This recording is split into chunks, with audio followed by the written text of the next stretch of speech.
सबसे बुनियादी मकाम है और इस इलाके को इस्लामी तारीख़ में कुबा के नाम से याद किया जाता है। इस्लामी तारीख़ में कुबा के नाम से याद किया जाता है और यहाँ इस मकाम पर इस्लामी तारीख़ की कहें कि जो मुसलमानों की मस्जिद है, जो मुसलमानों ने बनाई है, वो मस्जिद मौजूद है, मस्जिद कुबा। ठीक है, ये अल्फाज गौर कीजिएगा जो मैं बात कर रहा हूँ कि इस्लामी तारीख़ में मुसलमानों ने जो मस्जिद बनाई है, मुसलमानों ने अपने पैसों से जो मस्जिद बनाई है, अपने पैसों की खरीदी ज़मीन से जो मस्जिद बनाई है, वो पहली मस्जिद दुनिया की मस्जिद कुबा है। समझ में आ गई बात? मस्जिद कुबा मुसलमानों ने बनाई है। जितने भी अम्बिया अलैहिस्सलाम दुनिया में तशरीफ़ लाते थे, अपनी अपनी इबादत गाहें बनाते थे। तो नबी अकरम सल्लल्लाहु अलैहि वसल्लम ने भी जी मस्जिद बनाई, मस्जिद नबी। और मुसलमानों ने जो मस्जिद बनाई, कौन सी बनाई है?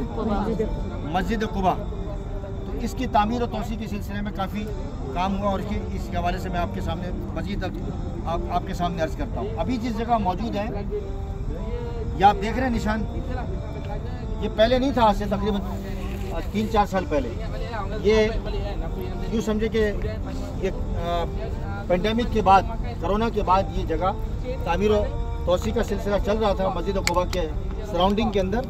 तो ये जगह अचानक यहाँ के जो तामीराती काम करने वाले जो इदारे हैं उनके सामने आई, तो उनके सामने ये चीज़ नुमाया हुई। उन्होंने फिर तारीख़ को पढ़ा तो उनको पता चला तो ये तो बहुत बड़ा अहम मकाम है। हिस्ट्री को उन्होंने देखा तो फिर उसके बाद उन्होंने इसको इस तरह निशान लगाकर एक अलामत के तौर पर इसको इस तरह बना दिया और इसकी तारीख़ यहाँ लिख दी है इसके अंदर। उमूमन यहाँ मिजाज नहीं था, लेकिन अब इस हवाले से मिजाज बनता जा रहा है। इस हवाले से मेरी वीडियो भी मौजूद है, वो ग्रुप में मैं डाल दूँगा। ग्राउंड बनी हुई है, उमूमन ये कुएँ की निशानी होती है और कुआँ जो होता है हर इलाके का एक पानी की ज़रूरत के सब जो वहाँ जो लोग रहते हैं, मकामी आबादी के लोग, उनके लिए एक बहुत बड़ा ज़रिया होता है कहीं भी। और उमूमन जो रिहायशी लोग होते हैं उनको पानी की ज़रूरत पड़ती है तो कुएँ से पीते हैं। हमारी तरह उस ज़माने में जिस पाइप वगैरह का सिस्टम तो होता नहीं था, कुएँ से लोग पानी लेते थे और चले जाते थे। मदीने के अंदर तकरीबन जो मशहूर व मारूफ कुएँ हैं उनकी तादाद तकरीबन 40 के करीब है। अब ये मशहूर का मकसद क्या? मशहूर का मकसद ये है कि उसकी निस्बत किसी न किसी के साथ रही है। जैसे मिसाल के तौर पर यहाँ एक बीर गरस है और एक बीर उस्मान है, तो हज़रत उस्मान गनी के साथ उसका ताल्लुक़, उसकी निस्बत और उसकी वजह मालूमात और उसकी शोहरत की वजह वो बहुत अहम है। वो मैं आपके सामने अभी अर्ज़ नहीं करूँगा। हम इस मकाम पर मौजूद है, यहाँ के आपके सामने मुझे बयान करना है। इस कुएँ को बोलते हैं बीर खातिम। क्या बोलते हैं? बीर खातिम। खातिम का क्या मतलब होता है अरबी के अंदर? अंगूठी, फाइनल, लास्ट। जिस तरह मा काना मुहम्मदुन अबा अहदिन मिन रिजालिकुम वलाकिन रसूलुल्लाह व खातमुन नबिय्यीन। खातिम का माना कुरान करीम में भी अल्लाह तबारक व तआला ने फरमाया है। तो इसको बीर खातिम कहते हैं। बीर खातिम का माना ये है कि इसका ताल्लुक़, इस कुएँ का ताल्लुक़, इस बीर कहते हैं कुएँ को अरबी में, हुज़ूर अलैहिस्सलातु वस्सलाम के साथ है, इसीलिए इसको बीर खातिम कहा है। समझ में आ गई? बीर खातिम हुज़ूर अलैहिस्सलातु वस्सलाम। क्योंकि अक्सर नबी करीम सल्लल्लाहु अलैहि वसल्लम जब कुबा में तशरीफ़ लाते तो इस मकाम पर आके बैठा करते थे और उनके जो बैठने का अंदाज़ होता है, जैसे आपने देखा होगा, जो गांव के लोग हैं वो तो अच्छी तरह जानते हैं कि जब कुआं जो उबल रहा होता है तो क्या करते हैं, वेल लगा देते हैं और वेल में पानी तेज़ी के साथ आ रहा होता है तो आदमी जो है वो कुएँ के अंदर अपना पाँव डाल लेते हैं और पानी से उसके कुएँ के पानी से महसूस होते हैं। कभी मुँह में डालते हैं, कभी अपने बदन पे डालते हैं। तो जी सॉरी शादी खातम अंगूठी वाला तो नहीं बता रहा हूँ, आगे बता रहा हूँ। तो ये जो जगह है ये पीर खातिम है नबी करीम सल्लल्लाहु अलैहि वसल्लम के साथ निस्बत। तो हुज़ूर अलैहिस्सलातु वस्सलाम जब यहाँ होते थे तो अपने दोनों पाँव मुबारक को अंदर डाल के बैठा करते थे। एक दफ़ा हुज़ूर अलैहिस्सलातु वस्सलाम यहाँ तशरीफ़ फरमा थे तो हज़रत अबू बकर सिद्दीक़ रज़ी अल्लाह तआला तशरीफ़ ले आए, हुज़ूर के दाएँ बैठे। तो हुज़ूर अलैहिस्सलातु वस्सलाम ने उनको हज़रत अबू बकर सिद्दीक़ रज़ी अल्लाह तआला को जन्नत की बशारत दी। आपको मालूम है अशरा मुबश्शरा?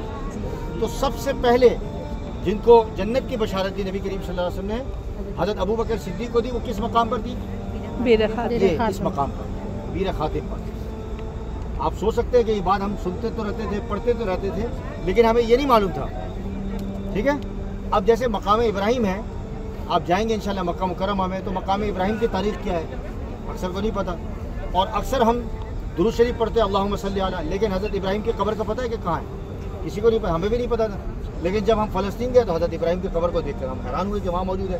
درود شریف پڑھتے تھے، لیکن تو آپ اپنی آنکھوں سے آج وہ جو تاریخ کا ایک بہت بڑا حصہ ہے، ایک بہت بڑا کردار ہے، بہت بڑی شخصیت اسلام کی اور پہلی شخصیت ہے، اور ان کی جو فضیلت کے اعتبار سے اگر دیکھا جائے، انبیاء علیہم السلام کے بعد، حضور علیہ السلام کے بعد امتیوں میں سب سے افضل جو ہیں انسانوں میں حضرت ابو بکر صدیق رضی اللہ عنہ، ان کو نبی کریم صلی اللہ علیہ وسلم نے جنت کی جو بشارت دی ہے وہ یہاں دی.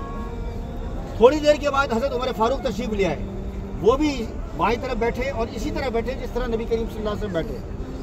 تو حضور علیہ السلام نے حضرت ابو بکر صدیق کی موجودگی میں حضرت عمر فاروق رضی اللہ عنہ کو یہ کہا کہ اللہ تبارک و تعالیٰ تمہیں جنت میں جگہ دے گا، اور حضور صلی اللہ علیہ وسلم نے ان کو بھی جنت کی بشارت دی. یعنی گارنٹیڈ، یہ تاریخ کا حصہ نہیں ہے بلکہ حدیث کے اندر یہ بات موجود ہے. پھر تھوڑی دیر میں حضرت عثمان غنی رضی اللہ تعالیٰ تشریف لیا، تو ان کو بھی وہی بات دہرائی دونوں کی موجودگی کے اندر کہ یہ جنتی ہے. تو اس طرح 10 کی تعداد، اور ان میں سے پہلے 3 جن کو جنت کی بشارت دی وہ کہاں دی؟ یہاں دی. اب میرا سوال آپ حضرات سے ہے کہ جس کو نبی پاک صلی اللہ علیہ وسلم کی زبانی جنت کی بشارت دی گئی ہو، اگر کوئی کہے کہ نہیں وہ نعوذ باللہ وہ مسلمان نہیں ہے، وہ جہنمی نہیں ہے، تو ساری باتیں وہ زیادتی اور ناانصافی کرتے ہیں. وہ بات ہے کہ نہیں؟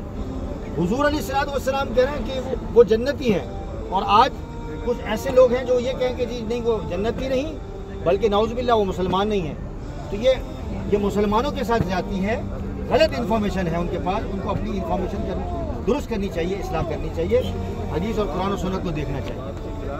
تو یہ ایک تاریخ تھی جو اس کنویں کے ساتھ تھی.